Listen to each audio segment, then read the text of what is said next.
Kami bersyukur ya Tuhan, kasih-Mu yang besar, yang berlimpah-limpah itulah yang memungkinkan kami ada sampai saat ini. Terima kasih untuk kemurahan Tuhan, terima kasih untuk kasih sayang Tuhan, terima kasih untuk kesabaran Tuhan bagi kami. Kami bersyukur Tuhan bahwa Engkau tiap-tiap waktu menginginkan kami hidup di jalan-Mu. Engkau tiap-tiap saat menginginkan supaya kami tetap menghormati dan menghargai Engkau.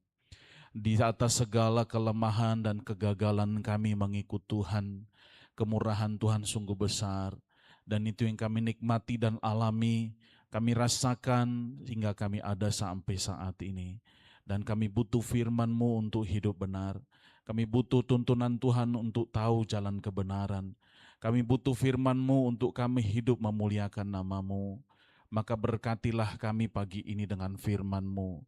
Kami rindu hati kami, pikiran kami, telinga kami berikan buat Tuhan berbicara, menyampaikan isi hati dan maksud Tuhan. Sehingga itu menjadi sesuatu yang bernilai, sesuatu yang berharga, sesuatu yang sangat-sangat penting bagi kami di atas segala kepentingan lain. Maka kami sediakan waktu ini, hidup kami untuk Engkau ya Bapa berbicara. Pakai dan layakkanlah hamba-Mu yang terbatas untuk sampaikan firman-Mu. Dalam nama Yesus Tuhan kami berdoa. Amin. Shalom Bapak Ibu. Sekali lagi shalom. Puji Tuhan, kita bersyukur bisa bertemu kembali setelah beberapa waktu saya ada di Jakarta dan bersyukur dalam waktu yang indah ini kembali Tuhan berikan kita kesempatan untuk bertemu dan saya sangat diberkati Bapak Ibu dengan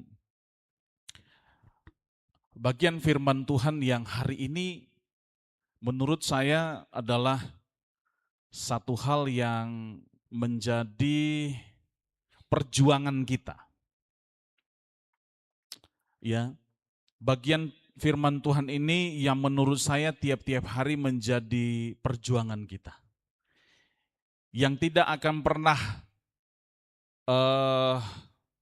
boleh saya katakan setiap orang di dalam Tuhan harus sampai kepada titik ini. Harus sampai kepada pengertian bagian ini, harus sampai kepada standar ini agar kita betul-betul mengalami Tuhan. Banyak orang mencoba berlomba-lomba mau terima berkat Tuhan, mau mengalami berkat Tuhan berkelimpahan, mau doa-doanya dijawab oleh Tuhan, mau hidup tidak berkekurangan, tapi dalam hemat saya berpikir, jika tidak punya pemahaman seperti dalam Mazmur ini, menurut saya itu adalah perjuangan dan juga harapan yang sia-sia. Maka saya ajak kita buka Mazmur 51 Bapak Ibu. Semua kita buka Alkitab, Mazmur 51, ayat 9 hingga ayat yang ke-15. Saya baca dulu ayat pertama, judul dan ayat pertama, nanti kita baca ayat 9 hingga ayat 15. Mazmur 51, pengakuan dosa. Untuk pemimpin biduan Mazmur dari Daud, ketika Nabi Nathan datang kepadanya setelah ia menghampiri Batsheba. Ayat 9 sama-sama. Bersihkanlah aku daripada dosaku dengan hisop, maka aku menjadi tahir. Basuhlah aku, maka aku menjadi lebih putih dari salju. Biarlah aku mendengar kegirangan dan sukacita. Biarlah tulang yang kau remukkan bersorak-sorak kembali. Sembunyikanlah wajahmu terhadap dosaku. Hapuskanlah segala kesalahanku. Jadikanlah hatiku tahir ya Allah, dan perbaharuilah batinku dengan roh yang teguh. Janganlah membuang aku dari hadapan-Mu, dan janganlah mengambil roh-Mu yang kudus daripadaku. Bangkitkanlah kembali padaku kegirangan karena selamat yang daripadamu, dan lengkapilah aku dengan roh yang rela. Maka aku akan mengajarkan jalanmu kepada orang-orang yang melakukan pelanggaran, supaya orang-orang berdosa berbalik kepadamu. Bapak Ibu, tema kita adalah hati yang murni dan pikiran yang baru. Hati dan pikiran. Bapak Ibu, saya katakan tadi di awal, walaupun nampaknya tema ini biasa, ya, sangat sederhana, tapi kalau kita coba renungkan, pikirkan, ini sangat-sangat menentukan kehidupan. Hati dan pikiran sebenarnya adalah pusat kehidupan. Namanya pusat kehidupan, kalau pusatnya sudah salah, maka yang lainnya pasti akan salah. Jadi seberapa penting hal ini? Ya. Seberapa penting kita harus pikirkan ini, harus sadari ini, harus telusuri ini, harus pikirkan bagian ini terhadap diri kita. Apakah setelah kita percaya Yesus, menjadi orang percaya, menjadi orang Kristen, sebenarnya Tuhan tidak menuntut sesuatu dari kita? Apakah sebagai orang percaya, sebagai orang Kristen, cukupkah kita hidup biasa-biasa saja? Ya. Apakah sudah cukup kalau kita jadi orang Kristen, cukup saja mendaftarkan diri, setiap hari Minggu datang beribadah, baca Alkitab, punya kehidupan doa, tapi tanpa menyadari ada sesuatu yang harus kita selesaikan jika itu belum selesai? Menyangkut hati dan pikiran. Siapakah Daud, Bapak Ibu? Maka sejak awal saya katakan bagian ini dalam pendahuluan. Siapa yang gak kenal Daud? Daud itu orang terkenal. Daud itu orang berpengaruh. Daud itu orang-orang yang sangat-sangat rohani. Amin Bapak Ibu? Amin enggak? Rohani, dekat dengan Tuhan sejak masa muda. Masih kecil dia sudah dekat dengan Tuhan. Artinya Bapak Ibu, aktivitas rohani itu tidak sangat-sangat menentukan seseorang itu jatuh dalam dosa atau tidak. Tapi kalau hati dan pikiran ini dijaga, senantiasa murni, senantiasa baik, senantiasa tulus, senantiasa kudus, inilah yang membuat seseorang berkenan di hadapan Tuhan. Maka ketika baca bagian ini Bapak Ibu, saya bergumul. Saya bergumul. Kenapa saya bergumul? Bapak, ini standar. Standar Bapak Ibu, dan tidak bisa satu orang pun lari mengabaikan bagian ini, merasa ini tidak penting dan perlu. Akan mama mikir, gitu ya. Udahlah, yang penting hidup, yang penting makan, yang penting bernafas. Tidak bisa. Bagian ini menuntut sebuah tanggung jawab supaya setiap orang punya kehidupan sesuai dengan standar Tuhan. Sesuai dengan standar Tuhan. Mengapa Bapak Ibu? Kalau kita baca seluruh pasal ini dan kita kaitkan dalam pengalaman Daud dalam 2 Samuel pasal 12. Bagian ini adalah pergumulan. Inilah contoh paling nyata di dalam Alkitab, di dalam kebenaran mengenai kerusakan hati dan pikiran akibat dosa yang merusak. Bukan hanya merusak pikiran, tapi merusak kehidupan jiwa, merusak psikologis, bahkan merusak spiritual, kerohanian dari seorang manusia. Bapak Ibu bisa baca pelan-pelan kalau malam sebelum tidur, bacalah bagian ini. Seberapa dalamnya percakapan antara Daud dan Tuhan oleh karena kesalahan yang dia lakukan. Yang dia, kalau kita baca dalam 2 Samuel 2, Dia sedang berusaha menutupi dosanya. Dengan kuasa yang dia punya, dengan wewenang dia punya, dia mau coba mengatur strategi bahwa dia bisa aman. Dia atur strategi. Dia suka kepada istri Uria. Dia hampiri, dia tidur dengan istri Uria, Batseba.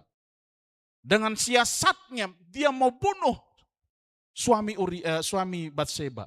Dan itu terjadi. Tapi di hadapan Tuhan tidak ada yang tersembunyi. Dan itu gambaran dari setiap kita, Bapak Ibu. Tidak ada satu orang pun yang bisa lari dari sorot mata Tuhan. Amin. Amin, Bapak Ibu. Dan saya kira ini menuntut sebuah kejujuran dari diri kita di hadapan Tuhan. Mengapa pemazmur katakan, kemana aku dapat pergi lari dari hadapanmu Tuhan? Ya, di dalam gelap Engkau ada. Ketika aku tidur Engkau ada. Ketika aku berjalan Engkau ada. Ketika aku ibadah Engkau ada. Ketika aku lakukan dosa pun Engkau ada.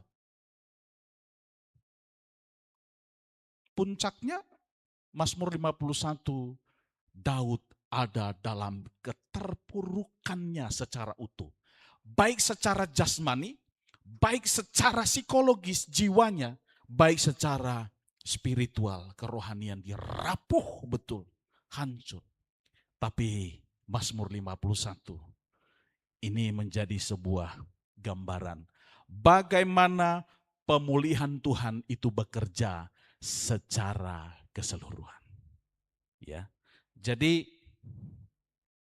ini ada satu statement yang saya buat. Apa sebenarnya yang dialami Daud?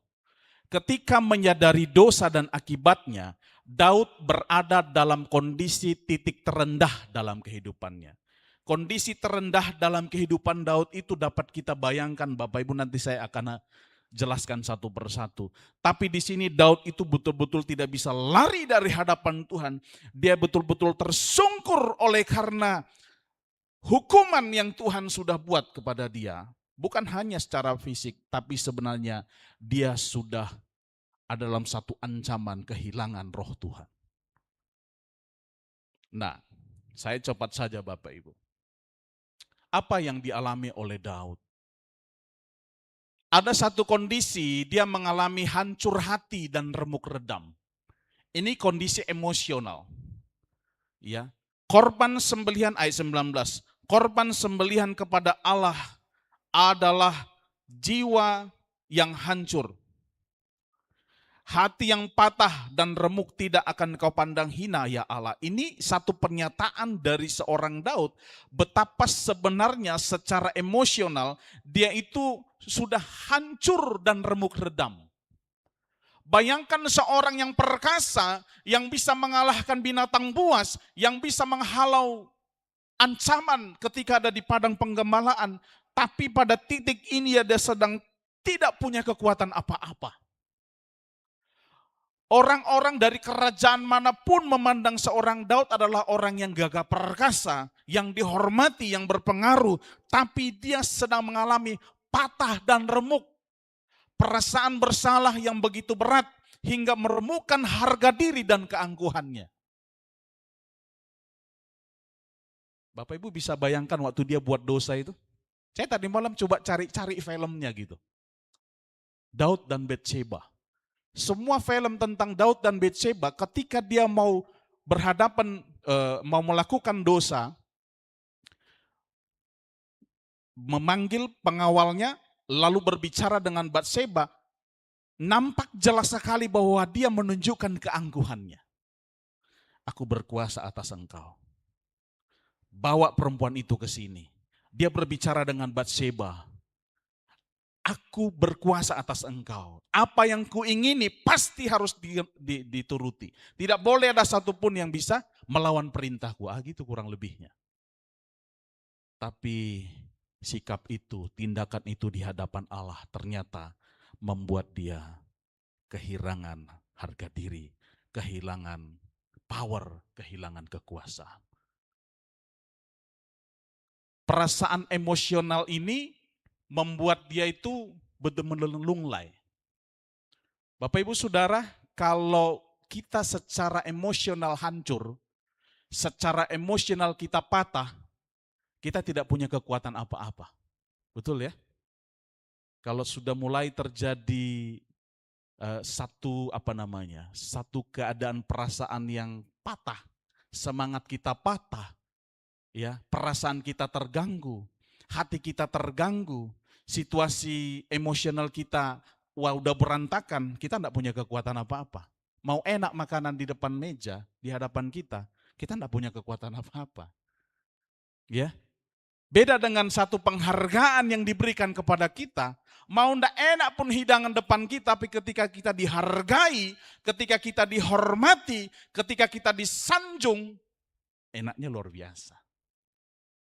Telur rebus pun rasanya daging ayam kalkun, gitu kan. Itu bedanya. Tapi kalau emosi terganggu, emosi sudah patah dan remuk, nggak ada semangat apa-apa. Maka Daud punya satu pengalaman yang begitu luar biasa. Yang kedua, apa yang dialami Daud? Dosa yang dilakukan, dosa yang sudah diperbuat di tempat tersembunyi, ternyata nggak bisa terlupakan begitu saja. Ini mengganggu kondisi mentalnya Bapak Ibu. Ayat 5 bilang, sebab aku sendiri sadar akan pelanggaranku, aku senantiasa bergumul dengan dosaku. Sudah lewat, sudah dilakukan beberapa waktu lalu. Tapi ketika Nabi Nathan, ya, Nabi Nathan bilang, hei Daud, begitu teganya engkau mengambil milik orang yang lemah, hanya karena kekuasaanmu dan wewenangmu, lihatlah penghukuman yang dari Tuhan terhadap engkau. Baru dia sadar itu dosa. Baru dia sadar itu pelanggaran. Dan itu terbawa terus-menerus. Bayang-bayang dosa itu mengganggu kondisi mentalnya. Bukan hanya pada waktu dia melakukan, tapi terus-menerus. Ya. Kata senantiasa menunjukkan bayangan dosa yang menghantui Daud siang dan malam. Ia mengalami kecemasan batin yang konstan. Ya. Aku senantiasa bergumul dengan dosaku. Bapak Ibu, kalau ada orang yang nyaman dengan dosa, tidak bergumul, bahaya itu. Alarmnya udah mati. Sengaja langgar gitu. Bukankah kita juga sering begitu? Ya, kita harus jujur di hadapan Tuhan. Dalam kelemahan kita. Maka di dalam doa pembukaan tadi kan saya selalu bilang, Tuhan anugerahmu besar. Itu yang memungkinkan kita ada sampai saat ini. Kalau dibandingkan dengan pelanggaran kita, aduh. Ya nak, apa yang bisa kita banggakan? Apa yang kita mau pertahankan? Enggak ada.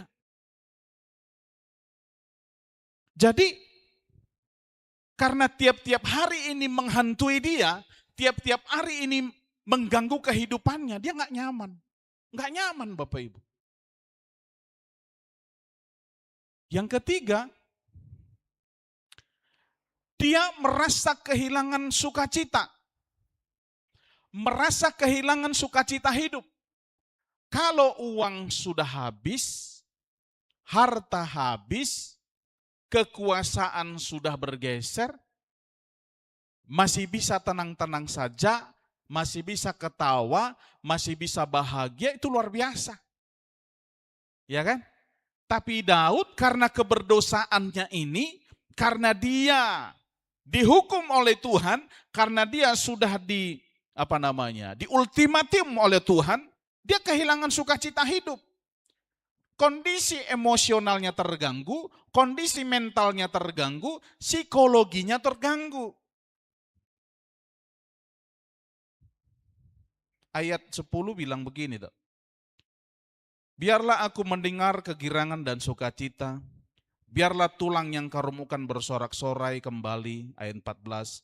Bangkitkanlah kembali padaku kegirangan karena selamat yang daripadamu, dan lengkapilah aku dengan roh yang rela. Apa yang saya coba lihat dari sini Bapak Ibu, dia sudah kehilangan itu.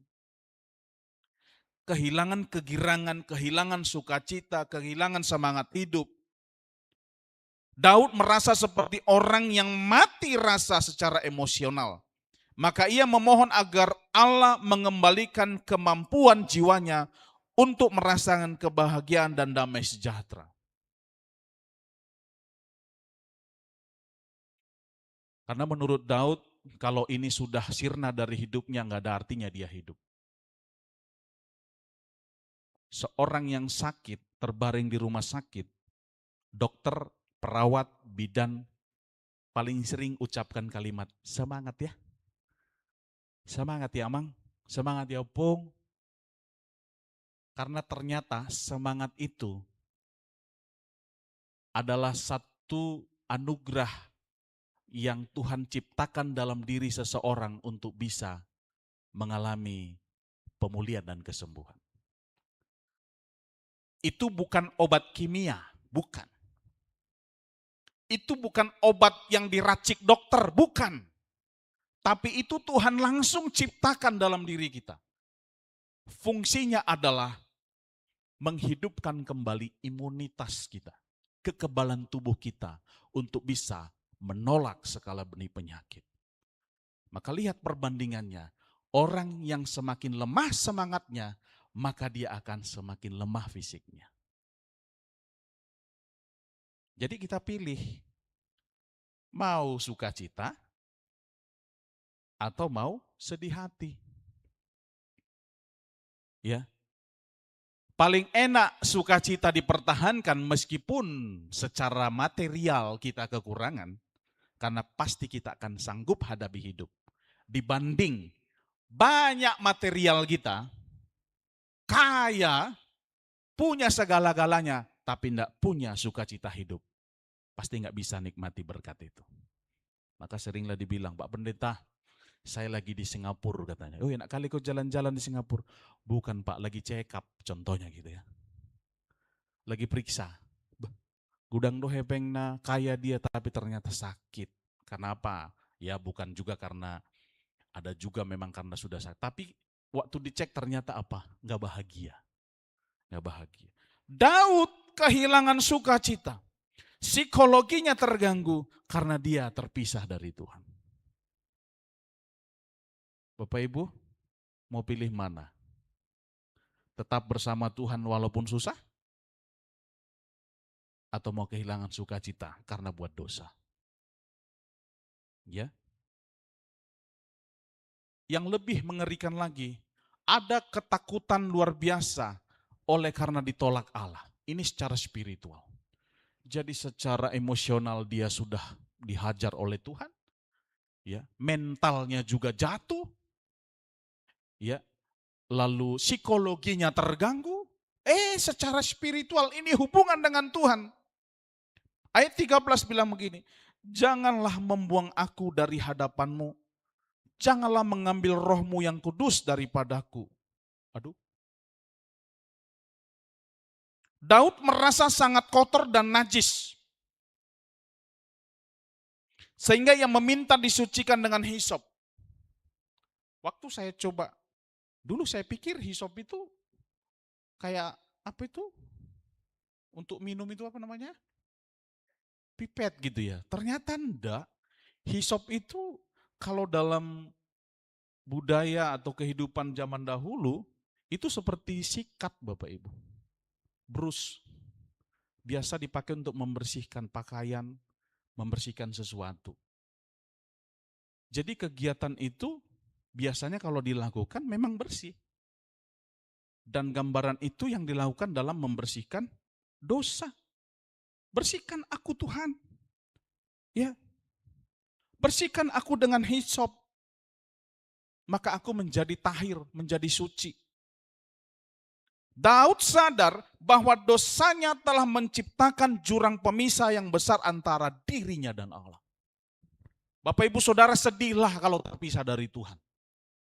Kalau kita terpisah dari manusia nggak apa-apa.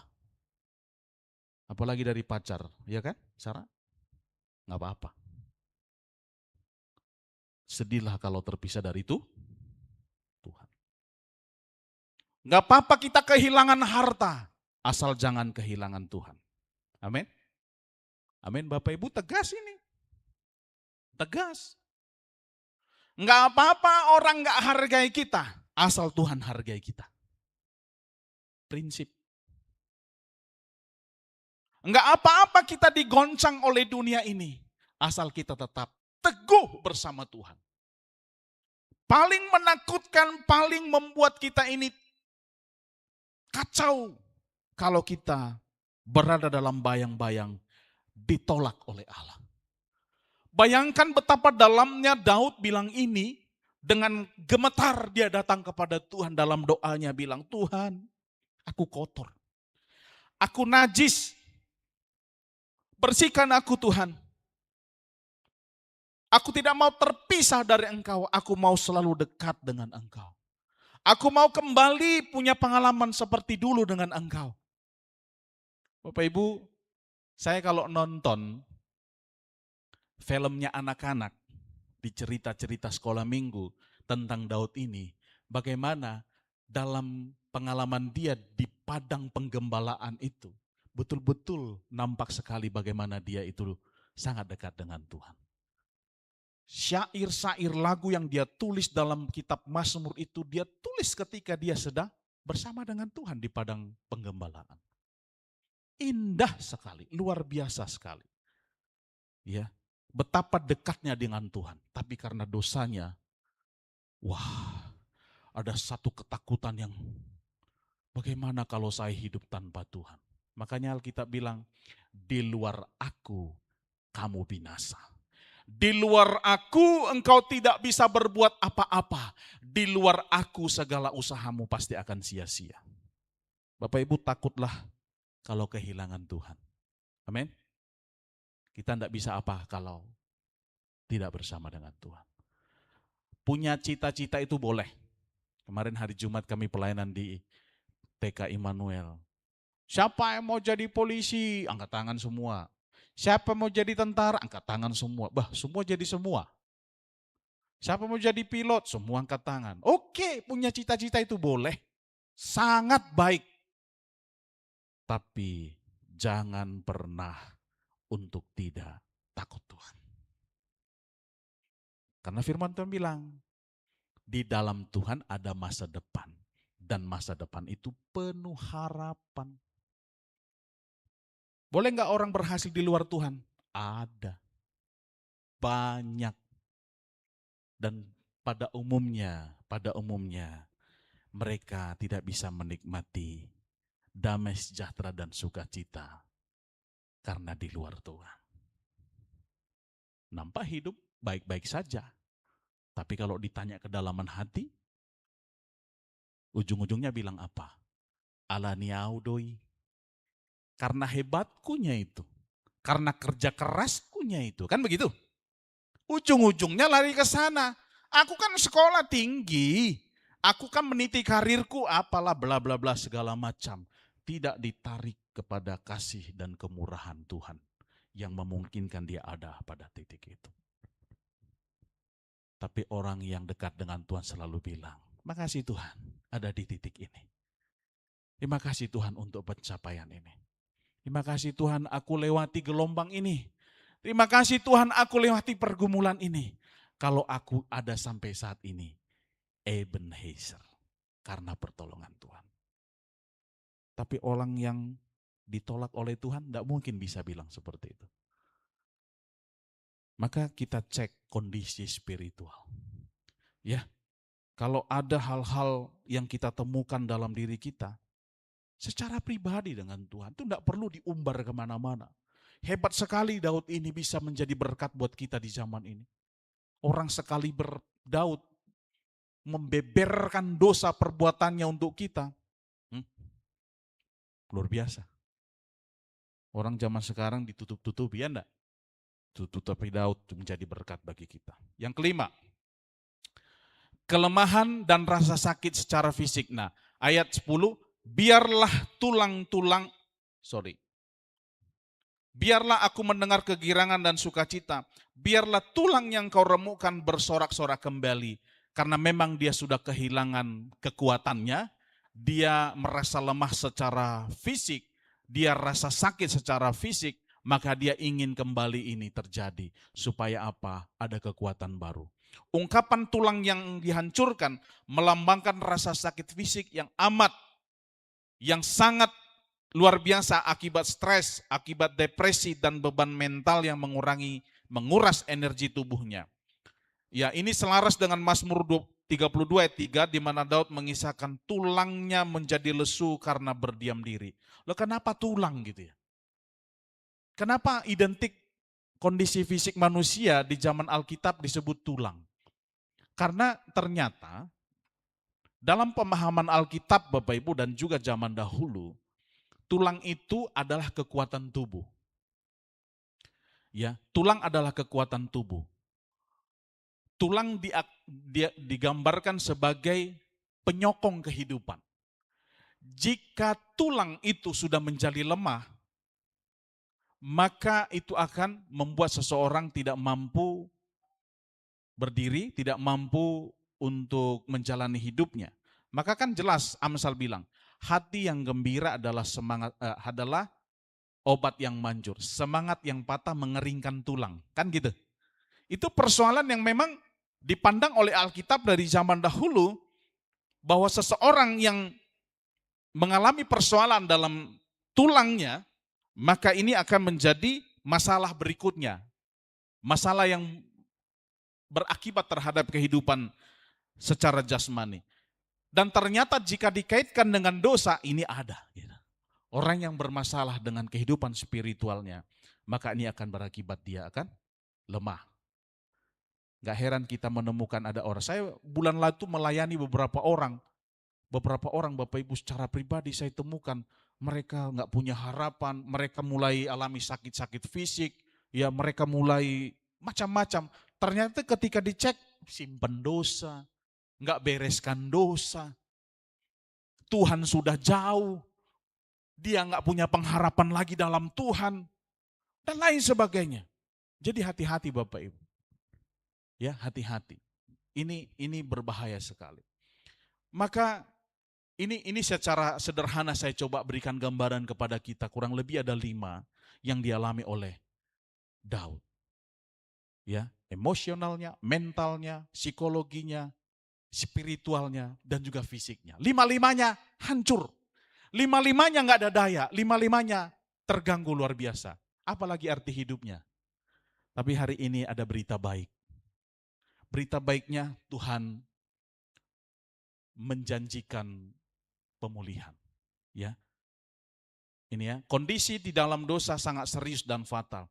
Kerusakan hati dan pikiran akibat dosa merusak seluruh sistem biologis, psikologis, dan spiritual manusia. Serta kita mendapat berita baiknya adalah bagaimana pemulihan Tuhan bekerja secara holistik. Bagaimana proses pemulihan terjadi? Di sini ayat 11 bilang begini. Sembunyikanlah wajahmu terhadap dosaku, hapuskanlah segala kesalahanku. Bagian ini berbicara penghapusan dosa, penghapusan hutang secara keseluruhan. Bagi Daud, dosanya adalah hutang yang tidak bisa dia bayar dengan usahanya sendiri. Nggak bisa. Nggak bisa dibayar dengan kebaikan, nggak bisa dibayar dengan doa, nggak bisa dibayar dengan puji Tuhan, nggak bisa dibayar dengan rajin datang ibadah, nggak bisa. Lalu nggak bisa juga dia bilang, Tuhan dulu kan aku udah baik, dulu kan aku udah rajin, dulu kan aku dekat dengan Engkau, udahlah Tuhan, impas. Nggak bisa gitu. Anak-anak zaman sekarang sangat murah dan rendah sekali menganggap kondisi ini bisa dibayar hanya dengan datang ke gereja. Bapak Ibu maaf, saya kadang-kadang terganggu dengan kalimat-kalimat zaman sekarang. Ayo gereja yuk, hapus dosa katanya. Menurut Bapak Ibu bisa nggak? Sederhana itu kah? Ya udah ke gereja aja kita 5 kali 1 hari kan? Selesai semua dosa kita. Masuk gereja ini jam di Medan ada itu mulai jam berapa tuh? Jam 6, 7, 8, pokoknya 5 kali, 7 kali 1 hari. Wah, kalau itu menjadi standar seseorang dihapuskan dosanya, udahlah suci semua itu jemaat. Ya kan? suci semua. Enggak. Dosa itu adalah hutang. Dia itu daftar yang tidak bisa dicoret. Dia itu harus dihapus. Daftar itu tidak bisa hanya dicoret garis panjang, selesai. Enggak, harus dihapus. Sehingga tidak ada noda lagi.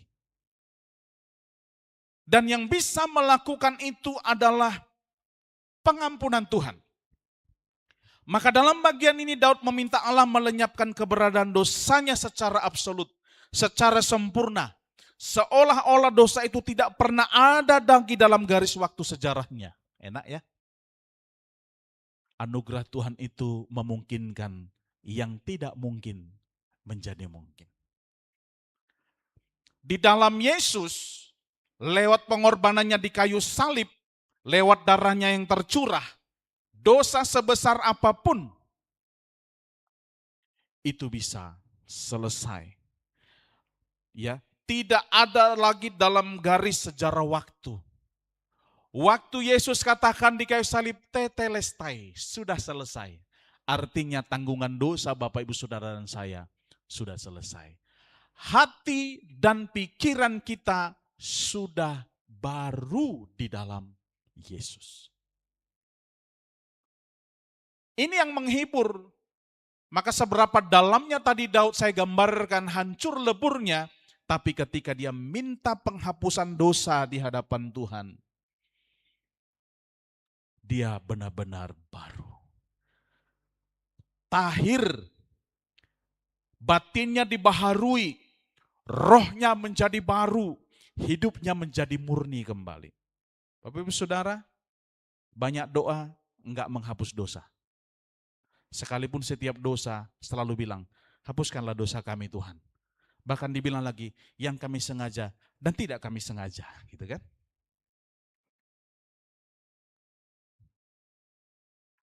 Matthew Henry bilang begini, ada seorang penulis bilang begini. Bagian ini menjelaskan bahwa seorang menyesal sejati tidak hanya meminta dosanya dimaafkan, tetapi meminta seluruh catatan utang moralnya di hadapan Allah benar-benar dihapus secara hukum spiritual, agar hati nuraninya kembali bersih.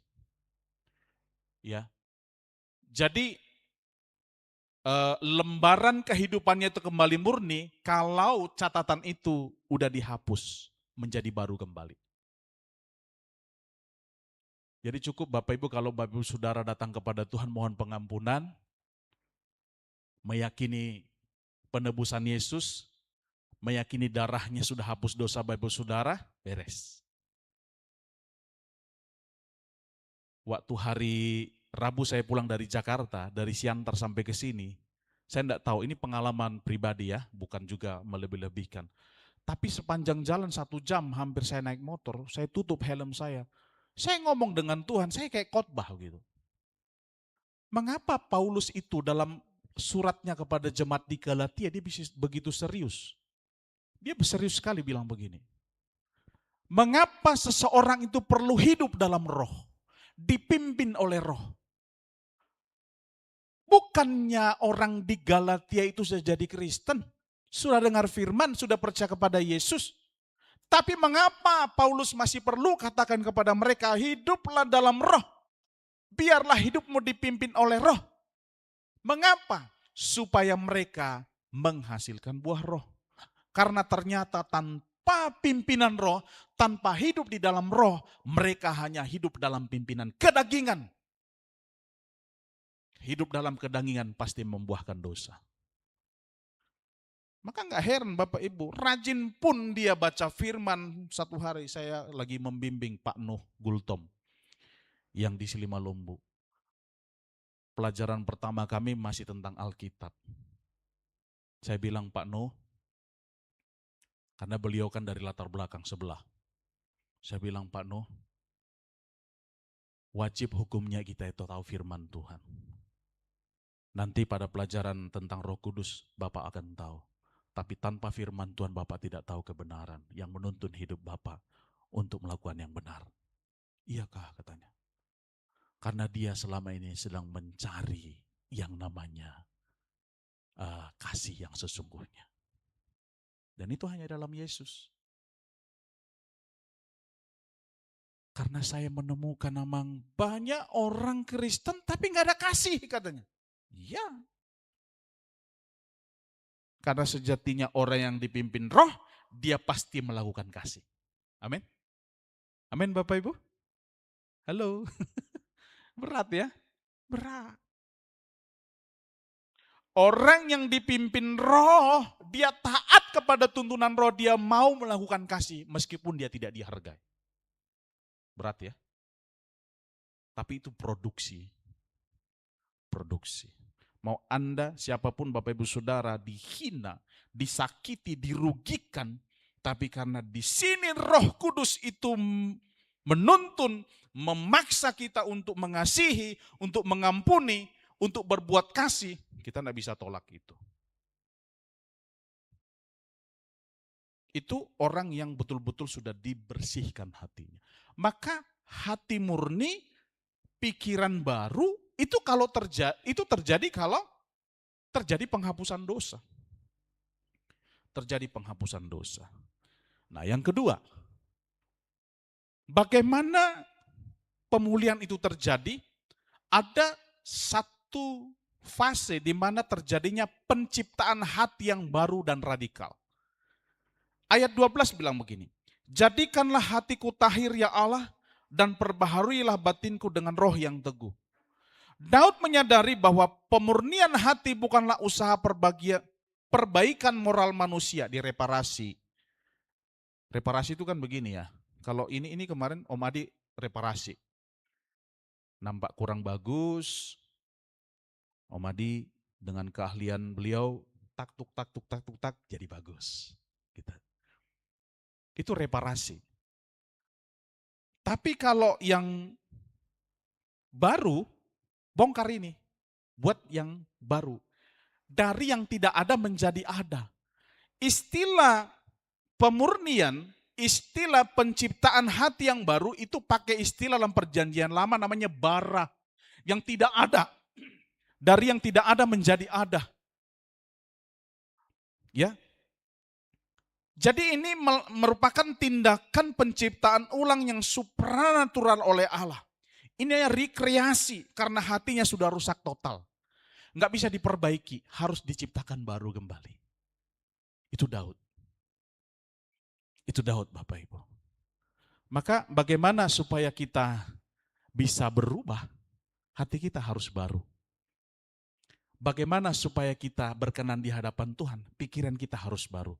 Di-recreate namanya, diciptakan ulang di dalam Yesus. Di dalam Yesus. Ya. Ada seorang penulis bilang begini, Daud tidak minta hati yang diubah atau diperbaiki, melainkan hati yang benar-benar baru, kudus, dan bebas dari benih-benih dosa masa lalu. Aduh. Maka setelah fase ini, Bapak Ibu baca bagaimana sampai akhir hidupnya Daud itu. Sampai mati, dia itu tidak tinggalkan Tuhan. Dia luar biasa. Ya, sedikit lagi. Yang ketiga, ayat 11 sampai 12. Ayat 13 sampai 14 ya. Janganlah membuang aku dari hadapanmu, dan janganlah mengambil rohmu yang kudus daripadaku. Bangkitkanlah kembali padaku kegirangan karena selamat yang daripadamu, dan lengkapilah aku dengan roh yang rela. Saya lihat di sini ada pemulihan relasi dan kehadiran roh Allah dalam kehidupan Daud. Daud sadar bahwa pemurnian sejati adalah tentang memulihkan hubungannya dengan Allah. Ada sukacita sejati yang kembali dia rasakan. Ada kehadiran roh Allah dalam hidupnya. Ya, jadi bukan hanya sekedar hilangnya rasa bersalah, tapi betul-betul hubungannya dengan Tuhan itu kembali terjadi. Ada orang pernah sakit hati dengan Tuhan. Ada orang pernah akar pahit dengan Tuhan karena tidak bisa menerima kenyataan dalam hidupnya. Sehingga dia tinggalkan Tuhan. Lalu apa dia bilang, dia itu mengangkat tangannya kepada Tuhan, dia mengacungkan telunjuknya kepada Tuhan, mengutuki Tuhan. Ada, dengan mata kepala saya sendiri saya pernah lihat, ada hamba Tuhan karena sakitnya yang dia alami, sebenarnya karena kesalahan sih, Tapi kerugian yang bertubi-tubi yang dihadapi, di akhirnya dibilang Tuhan, gitu ya. Lama-kelamaan saya lihat relasi dengan Tuhan pun hancur. Dan itu dosa. Tapi pemulihan dalam kehidupan seseorang itu bisa terjadi ketika dia betul-betul merasa diampuni. Ya, maka kalau Daud katakan di sini, jangan buang aku dari hadapanmu, jangan ambil roh kudusmu daripadaku, bangkitkan kembali padaku sukacita, karena aku sadari keselamatan yang daripadamu, bukan keselamatan dari kekuasaanku. Jadi relasi dengan Tuhan itu akan terjadi kembali. Bapak Ibu Saudara, saya sudah ulang dari awal, jangan takut kehilangan apapun yang sifatnya materi di dunia ini. Asal jangan kehilangan relasi dengan Tuhan. Relasi dengan Tuhan itu kekal adanya. Relasi dengan Tuhan itu adalah kekuatan satu-satunya. Kalau kita sudah hilang segala-galanya, kalau masih ada relasi, puji Tuhan. Kalau orang nggak lagi bicara dengan kita, nggak ada masalah. Tapi selagi Tuhan masih berfirman untuk kita, itu luar biasa. Amin. Amin Bapak Ibu.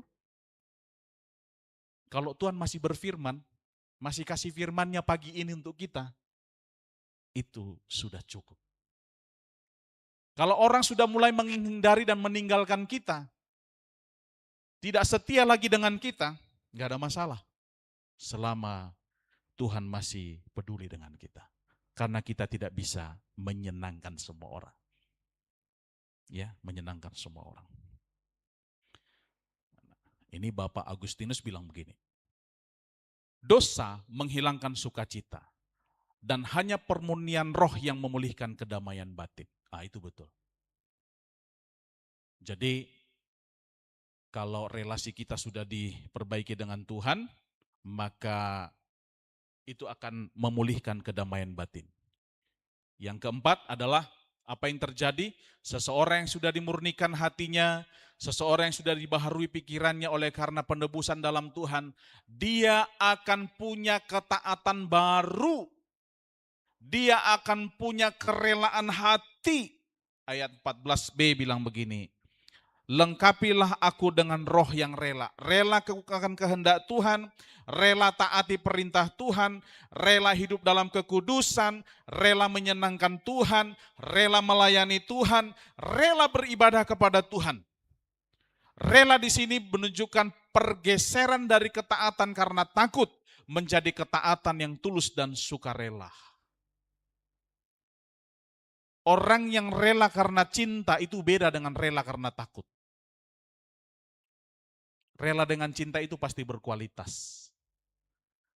Rela karena takut hanya ketika dilihat saja. Kalau sudah lihat bos itu, sudah nggak dilihat pimpinan lagi, sudah nggak dilihat orang lain lagi, kualitasnya bisa berubah. Tapi ketaatan setelah dipulihkan oleh Tuhan, itu ada nilai kerelaan di situ. Dan cinta akan besar di sana. Martin Luther bilang begini, ketaatan yang merdeka, di mana hati yang diperbaharui, melayani Tuhan karena bersyukur, bukan karena terpaksa. Daud itu akhirnya berapi-api cintanya kepada Tuhan. Sampai dia bilang begini, cinta akan rumahmu menghanguskan aku.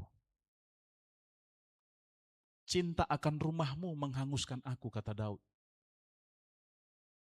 Ya, Bapak Ibu Saudara, orang yang sudah dipulihkan Tuhan, saya yakin percaya, cintanya double-double buat Tuhan.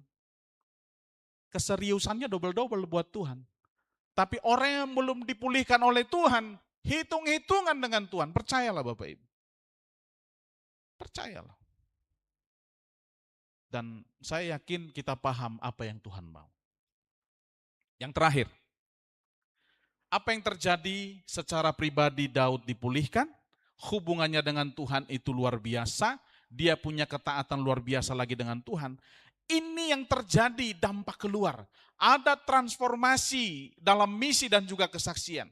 Ayat yang ke-15 bilang begini, aku akan mengajarkan jalanmu, perintahmu, firman-Mu kepada orang-orang yang melakukan pelanggaran. Ya.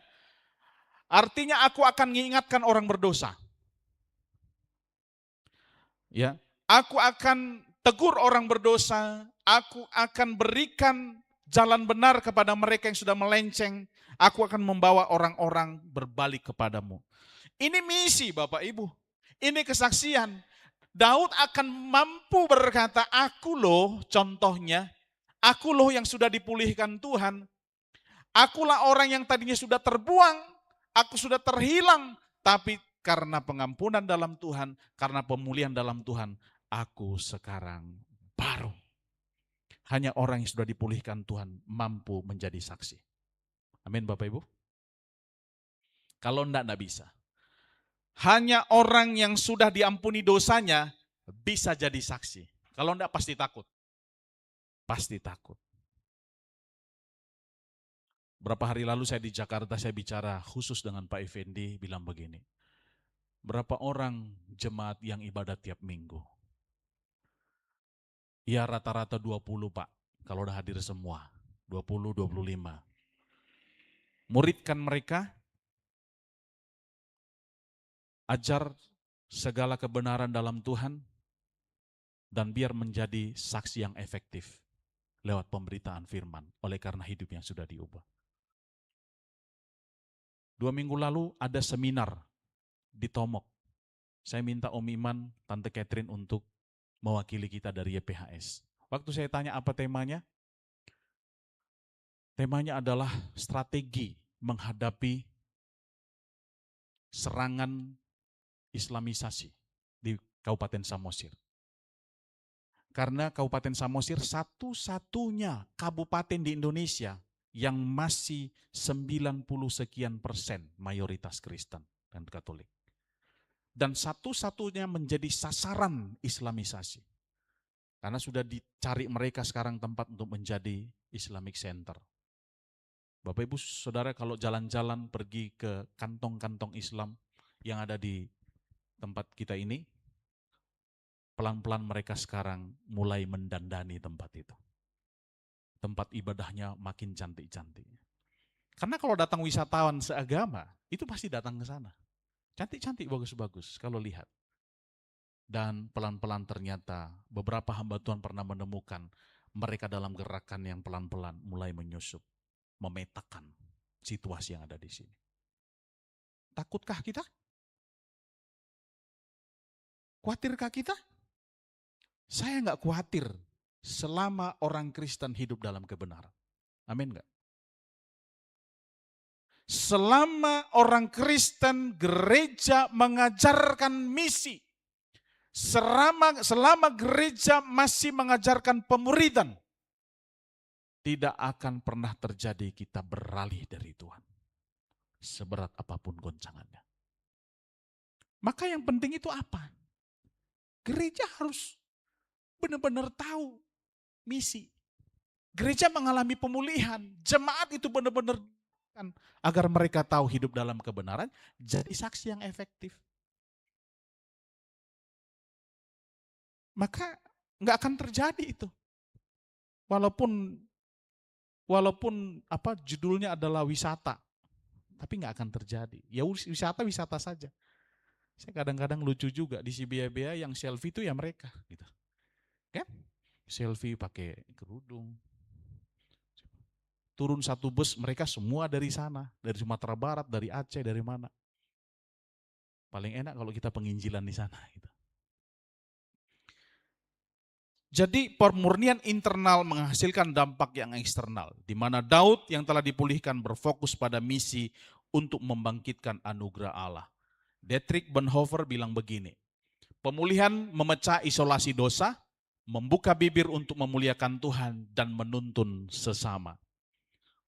Kesimpulannya adalah Mazmur 51 ayat 9-15 ini, hati yang murni dan pikiran yang baru tidak pernah lahir dari usaha terbaik manusia. Enggak ada. Melainkan dari anugerah tertinggi Allah. Ketika dosa merusak batin kita, tidak ada ruang bagi sistem tambal sulam moral. Kita membutuhkan pemulihan yang radikal. Hati yang murni adalah ciptaan baru, bara. Tuhan tidak sedang merenovasi hati kita yang lama, Dia menciptakan hati yang benar-benar kudus dari ketiadaan melalui kuasa rohnya.